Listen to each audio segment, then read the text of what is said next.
I think that's the best position. I'm a former speaker of the Maryland General Assembly. Now they call me speaker, not Mr. President. I think Madam President's a better title. I was a little nervous when you said that you were going to speak in German. I thought you were going to say that you thought I would speak in Hebrew and that we would compromise on Yiddish. My grandmother spoke Yiddish, and as part of the tradition when my grandparents came over from Europe to escape persecution. And I remember very vividly always listening when she would say, "Nemse Kindelos," I know when we were going someplace. Or when we did something that was wrong, it was "Klap the club off the bunt." That's about it. Not too much more in Yiddish. But it's a pleasure to be here, and I thank you very much for your hospitality. It's nice to be here with the ambassador from Israel, the ambassador from Germany. I want to acknowledge Ambassador Ego from the United States. Now, I specifically mention him, yes, because he's an American.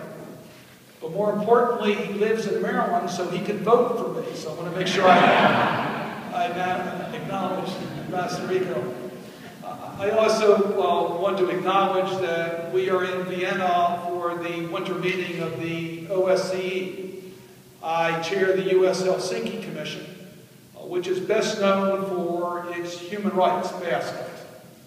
I believe I got involved in the Helsinki Commission because of my background and sensitivity to the struggle for human rights. Fred Turner, who is the Chief of Staff of the Helsinki Commission, is with us. I want to acknowledge Fred for his work on behalf of human rights. Deputy Yamada from my staff is with me.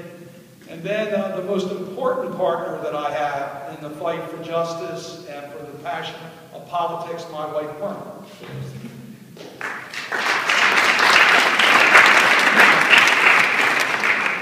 I want to thank the Austrian government for honoring Ed Serotta with this very well-deserved recognition for the incredible work that he has done. We are proud that an American, a Jew, a friend, and an amazing storyteller is being honored here today.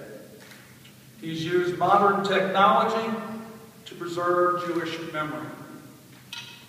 Austria has taken very positive steps to reconcile the past with the future, and we acknowledge that today.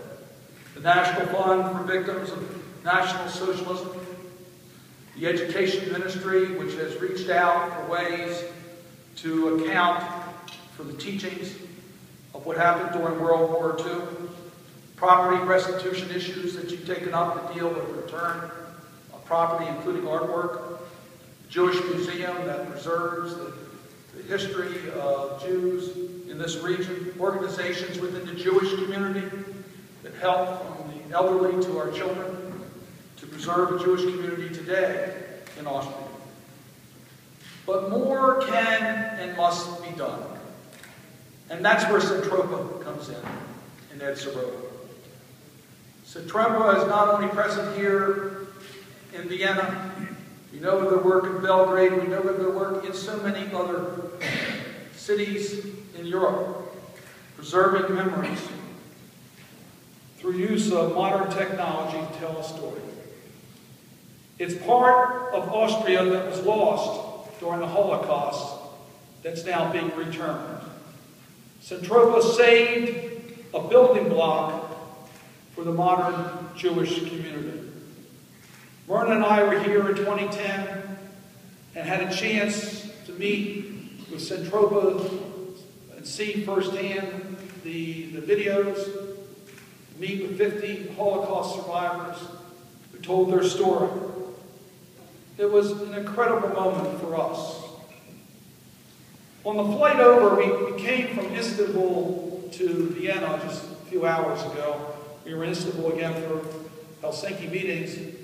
My colleague in the United States Senate, Senator Bernie Sanders, an independent in the United States Senate, a Jew, whose grandparents came from Poland.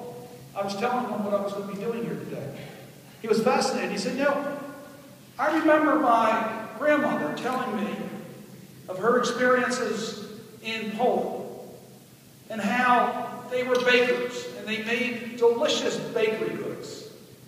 And they used that as a way to reach out to the non-Jewish community to make friends.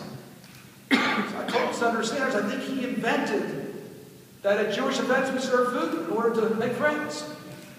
But it's part of what we have restored.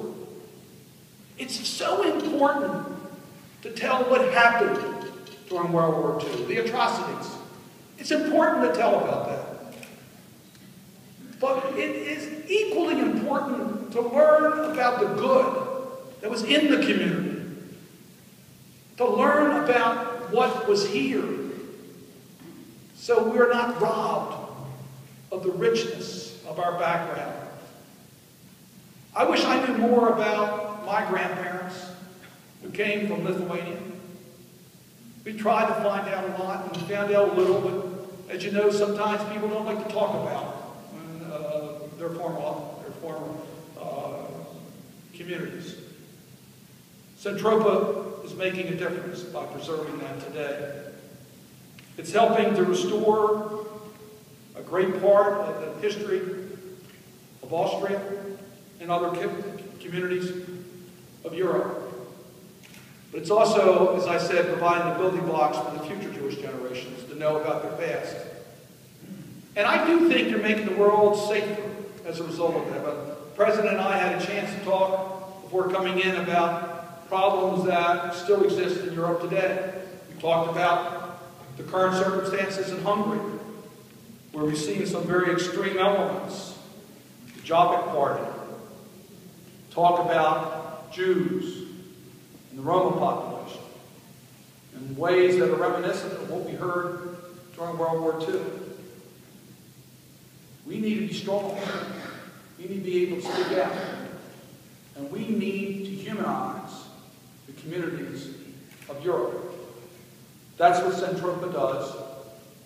And I wanted to be here to tell Ed Serotta, thank you for this unique contribution to civilization. It's truly unique. You've been given a gift to be able to tell a story. And you've been given a gift to be able to work with people so that story can be put for future use. It's a real talent. And you have the heart and motivation to make a difference. And you have made such a difference. We are proud of what you have done to strengthen the ties between the United States and Austria, to preserve an important part of Europe's heritage that also affects the heritage of people in the United States. This honor is well deserved. Yashikov, congratulations, well done.